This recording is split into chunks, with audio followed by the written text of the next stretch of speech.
अरे अरे भैया बंसी वाला वात बंसिया बजावहु भैया मोरा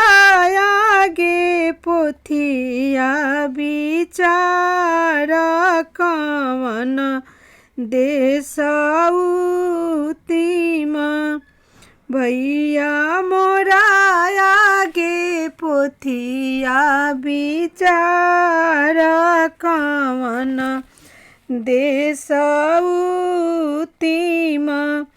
हुतिम हउए पूर्व देश अवरु पश्चिम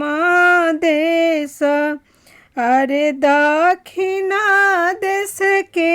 काले बखानी उत्तर देश झगड़वा हुए अरे दक्षिणा देश के काले बखानी उत्तर देश झगड़वा हुए अरे भैया बंसी वाला वात बंसिया बजावहु भैया मोरा आगे पोथिया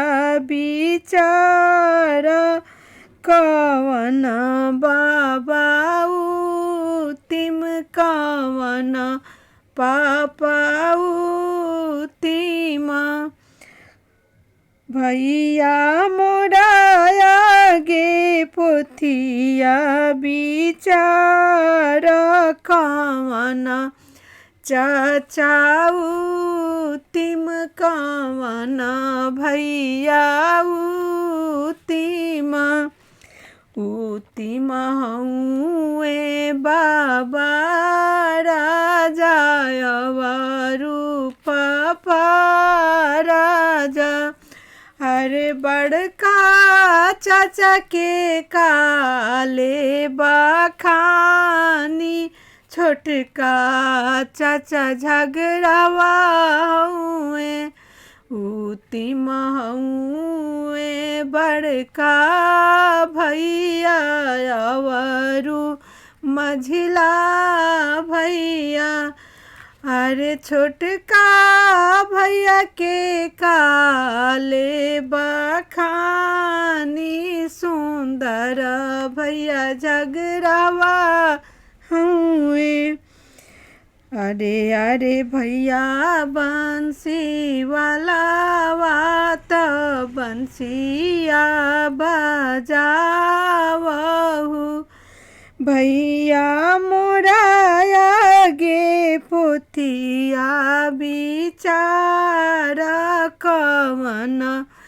दादी तिम कवन माऊ तिमा भैया मोरा आगे पोथिया विचार कवन चाची तिम कवन भाभी तिमा भैया मोरा आगे पोथिया विचार कवन फुआ तिम कवन दीदी तिमा उतिम हवी दादी रानी अवरु अम्मा रानी अरे बड़की चाची के काले बखानी छोटकी चाची झगड़वा हई उतिम हवी फुआ रानी अवरु भाभी रानी अरे छोटकी